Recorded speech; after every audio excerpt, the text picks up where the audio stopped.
Hi, everyone. We're so excited to welcome you to the Stanford Bridge Lab webinar with Dr. Staci Martin. And today's webinar will be called Psychological Interventions for NF1-related Pain. And so just as a quick agenda for today, we're going to get into a few rules about how today's webinar is going to run. Then Dr. Martin will present her lecture on NF1-related interventions for pain. And then we'll jump into the Q&A for the last remaining roughly half hour. And so today the event will be recorded. This will be posted to our lab website, to our YouTube, and many other places following the event. And we will have exactly 1 hour for the lecture and for the questions and for time with Dr. Martin. And again, it's a community event. We love to get questions from all of you. So please feel free to send in questions in the chat throughout the event. And we will try and get to as many of them as we can at the very end with a Q&A. So today's speaker is Dr. Staci Martin. She is a psychologist and also the clinical and training director at the National Cancer Institute. So we are very excited to have her, and we're very excited for this lecture. And Stanford Bridge Lab is located here in South Bay, and we study the genetic and neural basis for many neuropathies such as neurofibromatosis 1 and Noonan syndrome, as well as many others. So this is awesome for us. And now I will let Dr. Martin take it away. I'm going to stop sharing and I will let her share really quickly. Let's see. Okay. Okay. And while I am pulling up the share on my end, I just have to say a quick hello to someone whose name I see that I recognize, who used to be an employee with our group, who's Nia Billings. Hello, Nia. Hi, good to see you. Okay, gonna start this. Whoops. Got to do the share first, then the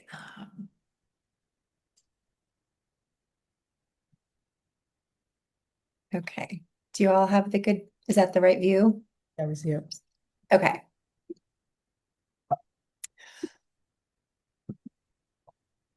Okay, so I do not have any conflicts of interest. And I want to start by talking about this message that we are given from childhood. And if you look at these book titles, these are just examples. And to be clear, I haven't read any of these books, and I'm not endorsing them or not endorsing them, but I just want you to look at the titles, right? Because the titles are things like living pain-free. How do you have a pain-free life, basically? And I propose that that actually sends out some negative messages or connotations, because what that implies is that we should have a pain-free life. If we are having pain, that should not be the case. There's something wrong with us, or we need to do whatever we can to get rid of it. And it's true that obviously no one likes to live with pain, but the idea that we should all live pain-free is just not realistic. Okay, so that's kind of setting the groundwork for my talk. So I'm going to say it's not okay to have pain, is what's being presented out there, but then I'm asking, or is it? And Annetta, I'm noticing that my animations did not come through. And so if it's okay with you, I'm going to just switch to my PowerPoint instead of on Google Slides. I apologize, everyone, for the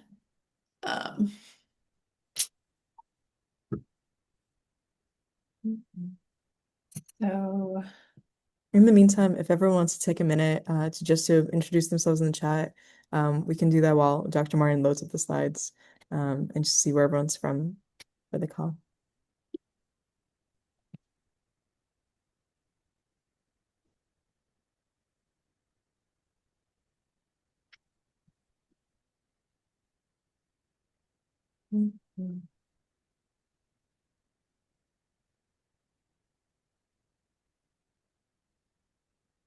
okay, so hopefully this one will have my animations. Let me see.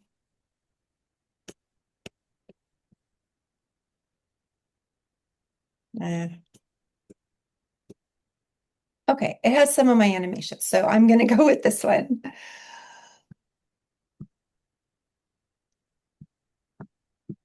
Oh, I apologize for that, everybody, and nice to see all the comments in the chat.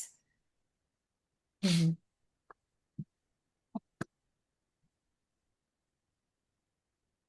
Wow. We really have everyone from both coasts, which is nice to see, and Texas too. Okay, and now is that the correct view or no, the speaker view? It's the presenter view. If you want to switch, yeah, perfect. Yep, okay, great. Okay, so I'm going to kind of push back at that idea that it's not okay to have pain and that we should spend all our time and energy trying not to have pain. In other words, what if pain is not the problem that we should be targeting? I mean, in terms of psychological support. Medically, of course, if there are medications that treat the pain effectively or other medical treatments, then that makes sense. But from a mental health perspective, for me as a psychologist, I'm not going to target pain. In my mind, pain is not the problem that I need to be targeting. So then what is the problem?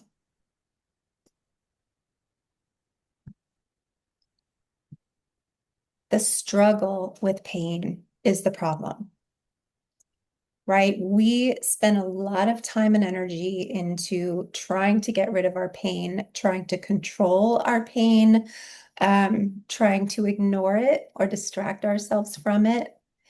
And a lot of times first of all, it's not effective. And it ends up costing us. It's exhausting to always having our thoughts be spinning around that problem, you know? And so, from a psychological standpoint, I'm not going to target getting rid of someone's pain. And people have come to me and said, I don't want to have pain anymore. I want you to help me control it. I want you to help me get rid of it. And I will tell them, I totally understand you wanting that. And that's not a goal that I can align with you on.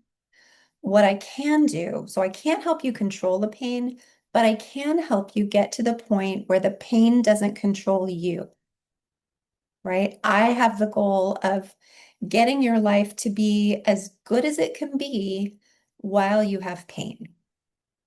Because I don't have a magic wand, right? I can't get rid of that person's pain. So I'm not going to waste my time or their time trying to do that. I am just going to instead target the struggle with the pain.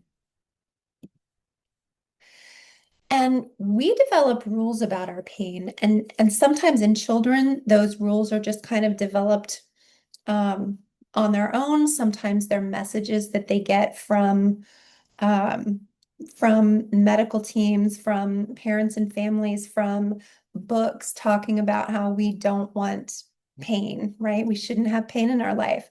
And from a parent's perspective, of course, we don't want our kids to be in pain. I know that it's one of the hardest things for me is when one of my kids is in pain. But here's some rules that people can develop around their pain. Feeling pain is unacceptable. I can't live a good life with that feeling. And so if someone kind of integrates that rule into their mindset, what that can lead to is, well, I'm not going to pursue my goals until I get rid of the pain, right? So I'm not going to join that club at school, or I'm not going to apply for college and things like that, or apply for that summer job.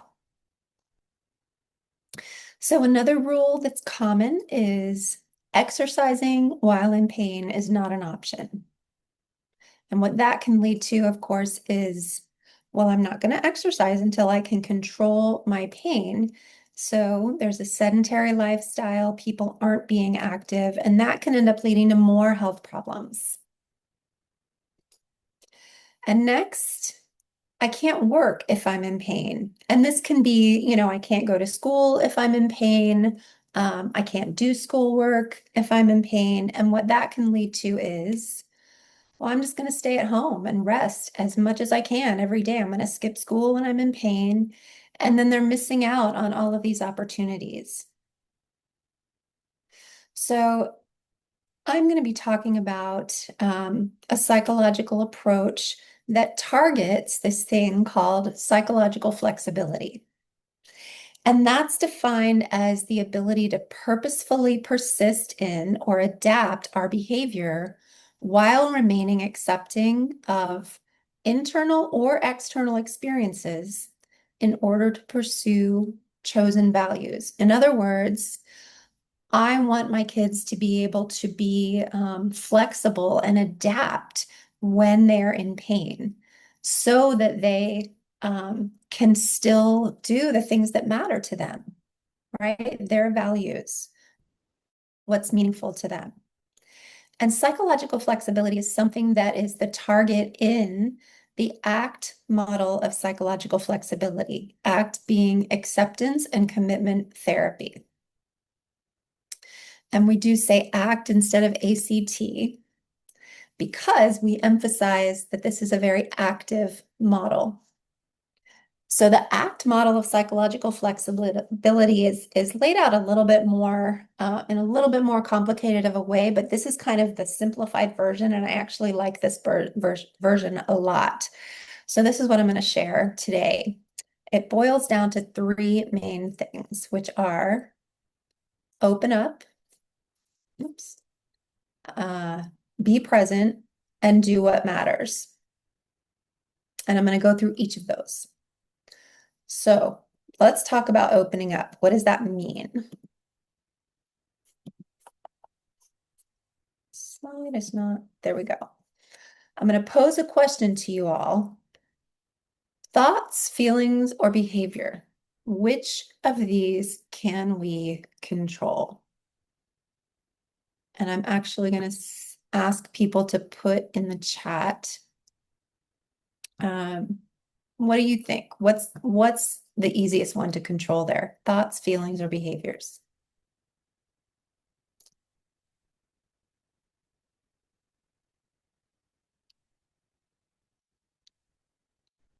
Yeah. So I knew Nia would get this.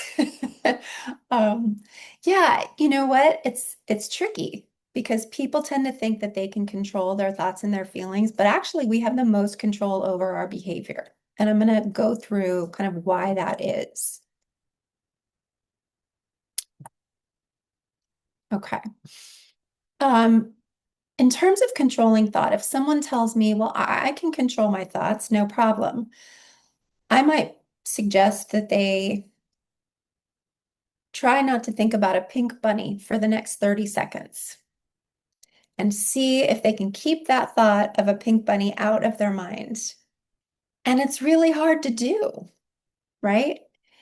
And even if you can do that for 30 seconds, it takes a lot of mental effort.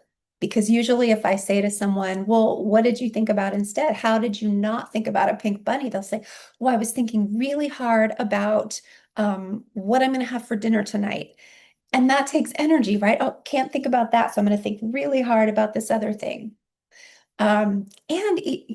Also, if you can do it for 30 seconds, imagine trying to do it all day long, right? If I say, don't think about your pain all day long, right? That would be very, very, very difficult, if not impossible. And then in terms of being able to control our emotions or our feelings, that's like saying to someone, well, don't worry, be happy, right? Just like that song some of you may remember from the 80s. Um, I don't know about you, but whenever, like if I were really stressed about something, maybe about my kid going into the hospital for surgery or something like that, or just before a big exam. And if someone would have come to me and said, oh, you don't need to worry about that. Don't worry, it'll be fine. I would never have said, oh, I don't have to worry about, oh my gosh, whew, what was I doing worrying about that? Okay, I feel better now. Right? That's not how stress works. right? If we're worried about something, just telling someone, stop worrying, that doesn't help, right? That's not effective. Behavior, on the other hand, if I tell someone who really doesn't feel like washing their hands to wash their hands, they can do it, right? They can do it even if they don't want to. So we do have a lot more control over our behavior than our thoughts or feelings. And so I mention all of that to kind of bring up this idea of acceptance. And acceptance doesn't mean what a lot of people think that it means. It's really just in an ACT framework, it's just an acknowledgement that the current situation is true. It's what's happening, right? So just saying, I notice that I'm in pain right now. That's acceptance.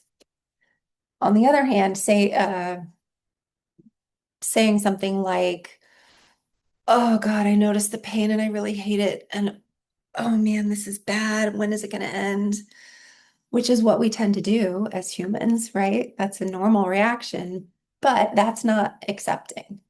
So accepting doesn't mean just tolerating the pain. It doesn't mean giving up and, you know, um, not going to the doctor anymore, right? Just saying, okay, well, I'm going to spend the rest of my life in pain. It doesn't mean that. But going back to that struggle before with that tug of war that I showed you, it means dropping the rope. If we're engaged in this tug of war with our pain, it means we are pulling on that rope. And pain is on the other end of the rope and it's pulling us towards it. And we're pulling to try to get away from it. And it's a losing battle. But it's not a losing battle if we say, you know what? I don't have to pull anymore. I could just drop the rope. I don't have to struggle, right? And so another way of looking at that is that instead of crashing headfirst into this approaching wave in the ocean and getting knocked flat on our butts, it's instead the idea of surfing the wave until it subsides, right? And so a lot of times when we feel pain coming on, like due to, plexiform tumors or something like that, then it gets worse and worse a lot of times, and then it just kind of feels like it's crashing into us. And we're fighting against the pain. So we're trying to bump up against that wave so that it doesn't knock us over, right? But if we turn around and just kind of surf that wave, then it doesn't have such an impact on us. So in other words, what I mean by acceptance is finding a different way of relating to the pain, changing our relationship with the pain. So not trying to control the symptoms. Again, if there are medications or other techniques for reducing pain, by all means, pursue those. But don't try to control the symptoms otherwise, like through our mental effort. And I love this cartoon here because this woman is just saying, she's sitting on the sofa next to her pain or her fear and having tea with it, right? So it doesn't mean she likes it. It doesn't mean she wants to have the pain in the room with her, but she's not pushing it out the door. All right, she's saying, okay, you're here. I noticed that you're here, and so let me not let that get in the way. And the second part of this model is being present. And what does that mean? So let's talk about present moment awareness, which is akin to mindfulness, which many of you have probably heard about or are familiar with. And John Kabat-Zinn is kind of the father of the modern mindfulness movement and the one who kind of created mindfulness-based stress reduction or MBSR. And his definition of mindfulness is paying attention on purpose in the present moment, non-judgmentally. That's a lot harder. I mean, it's easier said than done, right?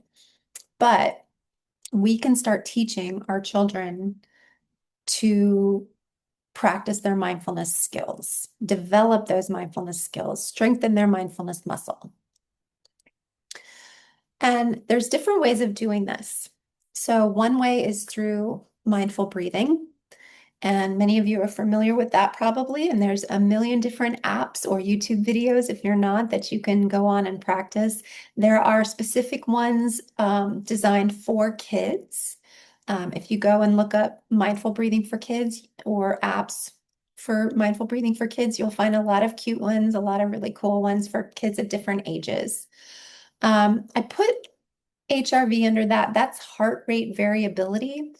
And our research has shown that people with NF1 and chronic pain, their heart rates don't adapt to stressors, including physical pain. Our heart rate is supposed to change and fluctuate depending on what stress we encounter, whether that's stress outside of us or stress in our bodies. That's what our heart rate should be doing. But it's decreased in people with chronic pain and including in those with NF1. So that's kind of an aside for the clinicians, but also as a way of kind of emphasizing the importance of mindful breathing, because mindful breathing can improve heart rate variability. And then body scans, which is when we walk a patient through noticing the sensations throughout their body, starting with, your right foot. Just notice what's happening in your right foot, the temperature, the feel of a sock or your bare foot on the carpet, for example, and any unpleasant sensations as well, any discomfort as well. And here's the non-judgmental part, trying not to be judgmental about it. So instead of responding with, oh my God, my leg tumor really hurts when I notice what's happening in my leg. Instead of that, it's like, okay, I notice that there's discomfort in my leg right now. So there's a different tone to it. And that's what we want to have our kids practice. And I'll talk more about that in a minute. We can also practice mindfulness through daily activities. So if your kid has a pet, a dog or a cat, for example, they can be mindful when they're petting their dog or cat. And what that would look like is you really just notice how soft the fur is, or how fluffy, or how cute they are, or how it feels to hold them in your arms. Just really be present in that experience, right? You can be also mindful in when you brush your teeth, right? Just noticing how the toothpaste smells and tastes, how the toothbrush feels in your mouth. Just really be present with that and notice everything that you experience in doing that activity. And then finally, dropping anchor is an ACT technique that helps people connect with the present moment, accept their internal experiences, and then redirect their attention to what matters. So acknowledging your pain, I notice this pain in my leg, and kind of grounding yourself, connecting yourself. I know I'm feeling the arms of the chair under my hands, or I'm feeling my heart. What else do you notice that can ground you in the present moment and your surroundings? And then start engaging with your world, right? Bring your attention back to the moment and then choose what to do next, not based on the pain, but based on your values. And obviously there's a lot more if you look up any of these terms, there's a lot more that you'll be able to find on these techniques. It's 125, Dr. Marin. Oh, thank you. Okay. So this I am going to skip this. That just says that there's a lot of research support for pain. So acceptance interventions are things like exposing the person to discomfort. If a kid says, I don't want to do anything because I'm afraid I'm going to be in pain. Actually, gentle exposure to the pain, and that's what a body scan does, can be very helpful if it's done gently. Um, so we can practice that. How long can you hold a piece of ice in your hand? There's an exercise called an expansion exercise where that means just kind of visualize where the pain is in your body, visualize opening up to it, letting it flow freely for just during that exercise and seeing what happens. Um, and all of those are designed, whoops, oh shoot. Yeah, that is messed up on my That's messed up on my animation. Sorry. So what I'm going to present is mindful movement. And if you look on the left-hand side, you see all these different poses, and you can Google 10 mindful movements. And they're really gentle movements. And this is also a way of kind of exposing the person to pain. Um, just doing something like raising your arms out in front of you and then gently lowering them while noticing the sensations that come up as you do that. So a lot of nice exercises there. Um, Tai Chi is a great, really gentle way of practicing mindful movement. And also you can do things like mindful walking or mindful eating, just really noticing everything about the experience that you can. All of these are designed to help practice, to build up that skill so that when it really is helpful to us, we can use it, right? It's like a muscle that we are training our brain to do, a skill that we're training our brain to do. And it does occur in the brain. There are actual neurological changes that we can see in the brain over time when people practice mindfulness. So you might be asking, why on earth would I want to be more mindful and accepting of my pain? So the answer to that is in this third component of the model, doing what matters, otherwise known as values in act. A really good kind of example of that is if I asked all of you, if we were in person, please come up and I want to volunteer, come on up, put your hand out like this, and let me stab you really hard in the hand with a pencil. Probably none of you would volunteer, right? But what if I said this, and this is unrealistic, but just kind of like go with it here, humor me. If I said, and this was true, that if you let me stab you in the hand with a pencil, magically cancer would be cured or NF would be cured, right? No more NF. Everyone is cured. No more NF ever. Is there anyone who would be willing to let me stab you in the hand with a pencil if that were true? Yeah. So see how quickly your willingness to experience pain shifted? And why did it shift? Because it was something, I linked it to something you care about, right? And so, yes, that's an extreme example, obviously, but that's the idea is that if we can help our kids with pain really connect with the things that matter to them, the things they enjoy, we can do that through willingness. Can we say, okay, are you willing to experience pain if it means that you get to do this thing that's really cool? I'm going to skip that. I'll give a quick example. A 22-year-old patient that I worked with a while back with NF1 and chronic plexiform-related pain, she had attended a women's march with her friends over the weekend. And when I saw her next, she said, oh my God, the next day I was in so much pain. And she kept um, debating in her mind, oh my gosh, should I have done this? Was that a mistake? And I asked her, was it worth it to you? Knowing what you know now, if you could go back in time, would you still go? And right away, without hesitation, she said, "Oh yeah, for sure." I was like, "Well, that's kind of your answer, right?" As long as you're not, doing something that's going to exert yourself to the extent that you end up in the hospital or something like that, right? Or doing long-term damage.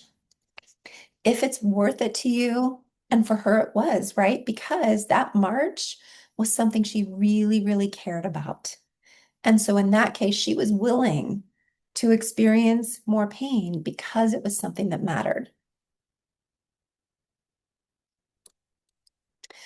So this is something that might happen um, when someone comes to me with chronic pain and they might say, well, I really want to go to my kid's soccer game. This is, I know, geared towards more like an adult, but I want to go to my kid's soccer game, but my leg might start to hurt. My plexiform on my leg might start to hurt. And I might ask that person to say that again, but this time change the language to, I want to go to my child's soccer game and my leg might start to hurt. So not but and, because that opens up the possibility that you can still do it. And even better, I want to go to my child's soccer game and I notice the thought that my leg might start to hurt. And once we've shifted that language, then the question I ask is, you get to choose. You get to decide if it's important enough to you to go to that soccer game, if that matters enough, even while you might have pain in your leg.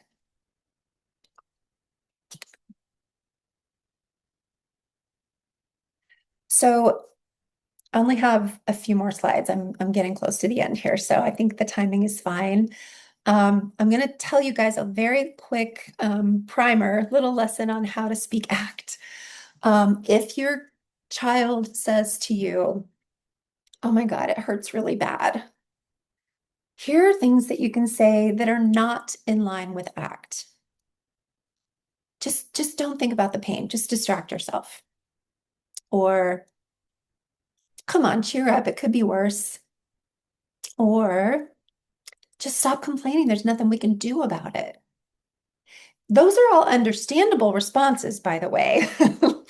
Um, but here's a way that we can respond that is lined up with the ACT model. Okay, so yeah, you're noticing some pain right now. Yeah. This is really hard, isn't it? It's hard to have this pain. And what do you want to do? What do you want to do now? How do you want to show up? In other words, what values are most important to you right now? So this kind of brings together the open up, um, be present, and do what matters, right? Those three pillars of the ACT model. And the last part here is, let's put this all together with an example. This is kind of an amalgamation of a few different clients that I've worked with NF1. So this is not a real picture of a patient. But this is Ariel, a 17-year-old with NF1 and chronic pain who has to go to the doctor a lot, lots of appointments, occasionally a hospitalization, surgery, and things like that. Their dream is to go to art school after high school. And they have art class at the end of the day. And when their pain gets bad, they leave class to go to the nurse. So they end up missing their art class. So often what happens is that when a person with NF1-related pain says, when my pain gets to a, 6 out of 10 or 7 out of 10, I have this go-to response. And in Ariel's case, maybe it's go to the nurse and skip art class. Okay. And there's not a lot in this model here. There's not a lot of space between the pain and the behavior, the resulting behavior. But if we use present moment awareness, mindfulness, acceptance, and connection with values, this is what happens. We create more space. They're taking time to notice what's happening. And in that space, it opens up all these other options. right? And so most of these other options are, by the way, probably related to a value, something that matters to Ariel, right? And so maybe in some situations, and this is important, maybe sometimes the most helpful response is to go to the nurse and skip art class, right? Sometimes the pain may just be that bad that that's what is the best, quote unquote, best response. But there can be a lot of other times when if you pause and think about these other options, you might make a different choice, which then serves to increase your connection with your values. And so this is my last slide. I'll just share another quote by Jon Kabat-Zinn. You can't stop the waves, but you can learn to surf. And that's what I want to do with my patients with NF1 and chronic pain. I want to teach them to surf. Thank you. Thank you so much, Dr. Martin. We're going to start recording here and we're going to move into the Q&A. Please feel free to start sending questions in the chat, and we're also going to get to a few of the questions that you guys previously sent in when you registered.